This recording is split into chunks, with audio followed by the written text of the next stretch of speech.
आम्रपाली सभा में थी, लेकिन वहाँ उपस्थित वैशाली के आम पुरुष उसे घूर घूर कर देख रहे थे, जैसे कि उन्होंने पहली बार किसी स्त्री को देखा हो। उनको अपनी तरफ ऐसे देखते हुए आम्रपाली असहज हो गई थी। उसे वहाँ पर एक एक पल काटना भारी पड़ रहा था।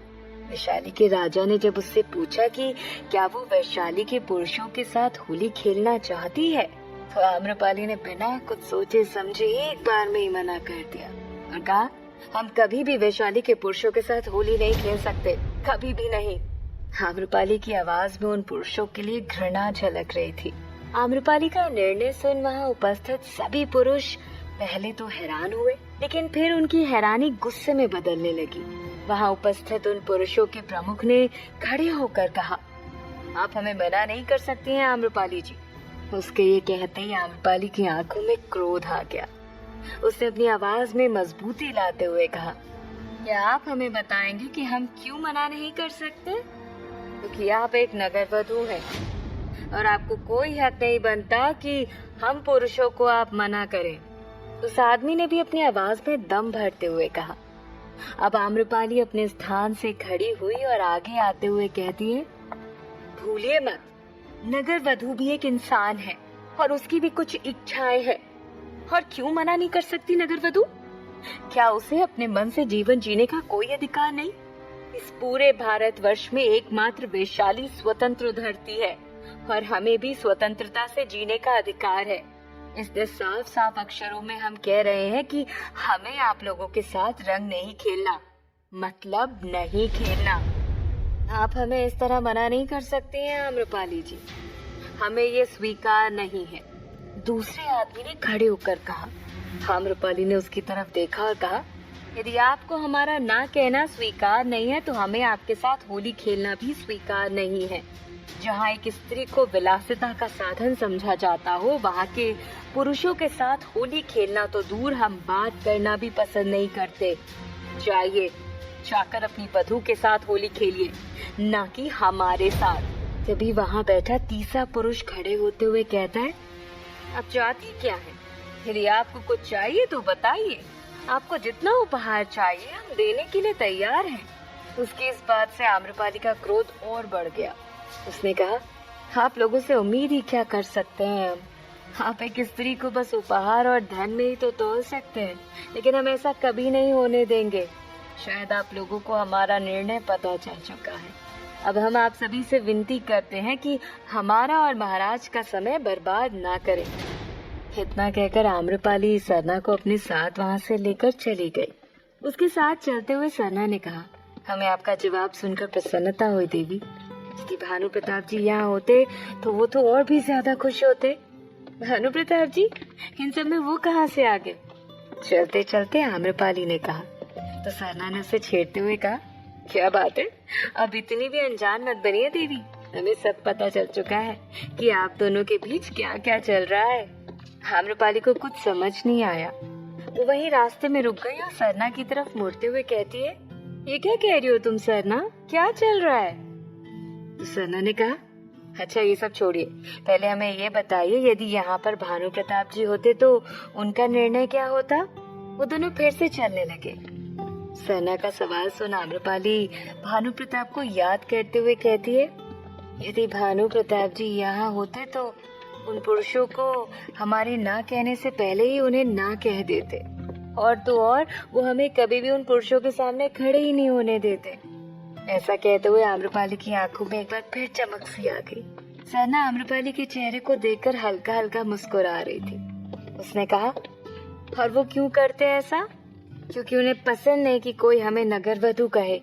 आम्रपाली ने भी पूरे विश्वास के साथ जवाब दिया, लेकिन जब उसने सरना के चेहरे पर उसके भाव देखे तो चिढ़ते हुए कहा, सरना आखिर तुम्हारे मन में चल क्या रहा है? सरना हंस पड़ी और कहती है, हमारे मन में नहीं, आपके मन में क्या चल रहा है?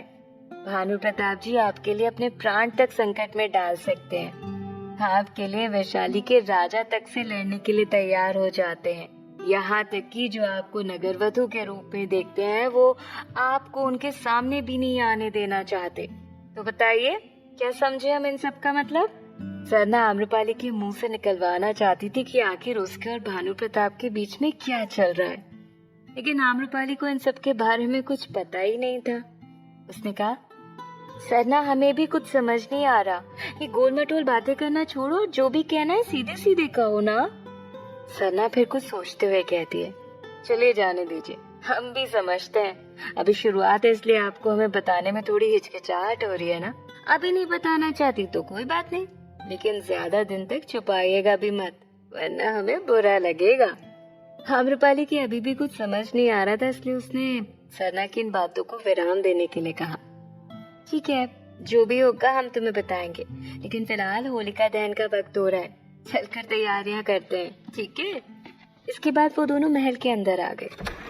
आम्रपाली अपने कक्ष में आकर होलिका दहन के लिए तैयार होने लगी। वो जब अपने कक्ष में आई तो होलिका दहन के लिए जो कपड़े उसने सिलवाए थे वो उसे कहीं भी नहीं मिल रहे थे। उसने दासियों को बुलवाया और कहा, होलिका दहन के लिए हमने नीले रंग के वस्त्र सिलवाए थे, लेकिन वो यहाँ पर नहीं है। क्या आप लोगों को पता है कि वो वस्त्र कहाँ है? दासियों को इस बारे में कुछ भी नहीं पता था, लेकिन आम्रपाली चिंतित हो रही थी। उसने जब ध्यान दिया तो उस वस्त्र के साथ पहने जाने वाले आभूषण भी वहाँ पर नहीं थे। उसने अपने संदूक का सारा सामान और बाकी के आभूषण बाहर निकाल कर रख दिए और हैरान होते हुए कहा, ऐसा कैसे हो सकता है? हमारे कुछ वस्त्रों के साथ साथ कुछ आभूषण भी यहाँ पर नहीं है। सारी दासियां ये सब कुछ देख रही थी। आम्रपाली ने उनसे पूछा, ये सब क्या है? हमारे कुछ वस्त्र और आभूषण गायब हैं। आम्रपाली को भी इस बारे में कुछ नहीं पता था कि जिन आभूषणों और वस्त्रों को वो ढूंढ रही थी उसे सुभद्रा ने अपने पास रख लिया था, और इन सब से अनजान सुभद्रा अपने कक्ष में होलिका दहन के लिए तैयार हो रही थी। दासियां चुपचाप खड़ी थी क्योंकि उन्हें इस बारे में कुछ भी पता नहीं था। आम्रपाली ने देखा कि उसका प्रतिदिन लगाने वाला इत्र भी वहाँ नहीं है। अब उसने परेशान होते हुए कहा, आखिर ये सब चल क्या रहा है? हमारे कक्ष से सामान कैसे गायब हो सकता है? तभी वहाँ खड़ी दासियों में से एक ने कहा, क्षमा कीजिए देवी, परंतु हमें इस बारे में कुछ नहीं पता। हमें नहीं पता कि आपका सामान कहाँ गायब हो गया है। उसकी बात सुन आम्रपाली ने गंभीरता के साथ कहा, हमें सामान खोने की चिंता नहीं है, चिंता इस बात की कि आखिर हमारा सामान ले कौन रहा है। अगर किसी को चाहिए तो हमसे मांग कर ले सकता है। क्या आप बता सकते हैं कि हमारी अनुपस्थिति में यहाँ पर कौन आता था? जिस दासी ने सुभद्रा को तैयार होते देखा था उसने कहा, देवी, हो सकता है आपका सामान सुभद्रा के पास हो। ये क्या कह रही हो तुम? भला सुभद्रा हमारे वस्त्रों का क्या करेगी? देवी, आपके जाने के बाद वो हमारी नगर वधू बनेंगी, ऐसा आपने कहा था ना। आम्रपाली को उसकी बातें समझ नहीं आ रही थी, इसलिए उसने उस दासी को शुरुआत से सब कुछ बताने के लिए कहा। दासी ने भी सुभद्रा की सारी बातें आम्रपाली को कह दी। पूरी कहानी सुनने के बाद आम्रपाली के पैरों तले जमीन खिसक गई। वो तुरंत सुभद्रा के कक्ष की तरफ गई। इधर सुभद्रा आम्रपाली के कक्ष से लाया हुआ इत्र अपने ऊपर छिड़क रही थी। उसे जरा सा भी अंदाजा नहीं था कि आम्रपाली उसी के कक्ष की तरफ आ रही है। सुभद्रा ने अपने पूरे कक्ष में भी उस इत्र को छिड़क दिया था। फिर वापस शीशे के सामने बैठकर कहती है, कितनी मनमोहक सुगंध है इस इत्र की। वो दिन कब आएगा जब हम प्रतिदिन बदल बदल कर अपने मन का इत्र लगाएंगे? कब नगर वधू बनेंगे हम? तभी पीछे से तेज आवाज आई, सुभद्रा, ये क्या कर रही हो तुम? ये आवाज सुनकर सुभद्रा घबरा गई। उसके हाथ से इत्र की शीशी छूटकर नीचे गिर गई। उसने पीछे पलटकर देखा तो आम्रपाली खड़ी थी। उसे अपने सामने खड़ा देखकर सुभद्रा बुरी तरह से घबरा गई थी। उसके गले से आवाज भी नहीं निकल पा रही थी। तभी आम्रपाली ने उससे पूछा, तुम क्यों कर रही हो ये सब? हमारे वस्त्र और आभूषण पहनकर और ये इत्र लगाकर तुम नगर वधू नहीं बन जाओगी। तुम्हें कैसे समझाएं कि एक नगर वधू का जीवन कैसा होता है? जिस दिन अपनी आंखों से देखोगी तो जीते जी मर जाओगी। इसलिए नगर वधू बनने का ख्वाब छोड़ दो सुभद्रा। सुभद्रा आम्रपाली से नजर नहीं मिला पा रही थी। वो डर रही थी कि कहीं आम्रपाली उसे महल से ना निकाल दे, लेकिन आम्रपाली ने उसके कंधे पर हाथ रखा और अपने गुस्से को नियंत्रित करते हुए कहा, हमारी बात समझने की कोशिश करो सुभद्रा। नगर वधू पद के लालच में आकर तुम सब कुछ खो बैठोगी। सुभद्रा चुप थी। उसके पास कोई जवाब नहीं था। आम्रपाली ने कहा, तुम्हें हमसे जो भी कुछ चाहिए तुम बेझिझक मांग सकती हो। हमारे वस्त्र, आभूषण, इत्र जो भी कुछ चाहिए मांग सकती हो, लेकिन नगरवधु बनने का सपना छोड़ दो। इतना कहकर आम्रपाली वहां से चली गई। सुभद्रा मायूस होकर वापस अपनी जगह बैठ गई। होलिका दहन का कार्यक्रम शुरू हो चुका था। पूरे वैशाली में होलिका जलाई जा रही थी। राजमहल में होलिका दहन की उठती हुई आग की लपटों को देखकर महारानी मन ही मन बहुत खुश हो रही थी। उन्होंने कपाला से कहा, जिस तरह होलिका जलकर राख हुई थी, उसी तरह आम्रपाली का अहंकार भी जलकर राख होने वाला है। कल सुबह का सूरज हमारे जीवन में एक नया रंग लेकर आएगा। वहीं आम्रपाली ने होलिका में आग लगाकर होलिका दहन की शुरुआत की। उसके महल की सभी दासियां वहां एकत्रित थी। जलती हुई आग को देखकर आम्रपाली ने प्रार्थना की और कहा, हर बार बुराई पर अच्छाई की जीत होती है। भगवान हमें भी शक्ति दीजिए कि इस नगरवधु जैसे घृणित कानून का नाश कर सके हम। लेकिन वैशाली के पुरुषों के बीच अलग ही खिचड़ी पक रही थी। जो पुरुष राजमहल से वापस लौट कर आए थे, अब वो पूरे वैशाली के पुरुषों को एकत्रित करके बैठे थे। एक ने कहा, आम्रपाली जी हमें इस तरह से मना नहीं कर सकती। वो एक नगरवधु है और नगरवधु किसी भी पुरुष को मना नहीं कर सकती। महाराज ने स्वयं यह नियम बनाया था, लेकिन आम्रपाली ने हमें मना करके उचित नहीं किया। वो सभी पुरुष मदिरा के मद में थे। तभी दूसरे ने कहा, हमने उसे सराखों पर बिठाने की कोशिश की, उसके नाम के जयकारे लगाए, लेकिन उसकी इतनी हिम्मत हो गई कि वो हमें रोके। इतनी सारी नगरवधु आ चुकी है, लेकिन किसी की हिम्मत नहीं हुई कि हमें मना कर सके। हमसे अब और बर्दाश्त नहीं होता मुखिया जी। अगले ही पल उसका पक्ष लेते हुए एक दूसरे आदमी ने कहा, तुम उचित कह रहे हो मित्र। स्त्रियां हमेशा से पुरुषों की बात मानते हुए आई हैं और हमेशा सिर झुकाकर बात मानती भी रहेंगी। तभी उनके बीच बैठा एक आदमी कहता है, कल हमारी वधु को आम्रपाली महल होली खेलने के लिए बुला रही है। अगर मैं उसे वहाँ भेजूंगा तो वो भी आम्रपाली को देखकर ना बोलना सीख जाए। ये सब मैं तो उसे नहीं भेजूंगा। उसकी बात सुनकर कुछ और आदमियों ने भी कहा कि उनके घरों की औरतों को भी आम्रपाली ने महल में होली खेलने के लिए बुलाया है। सभी ने अपनी पत्नियों को ना भेजने का निर्णय लेते हुए कहा, हमें मना करके वो हमारी औरतों को अपने महल में बुला रही है। हम भी देखते हैं कल कौन उसके महल जाता है। अगले दिन सुबह से ही वैशाली में रंग उड़ने लगे थे।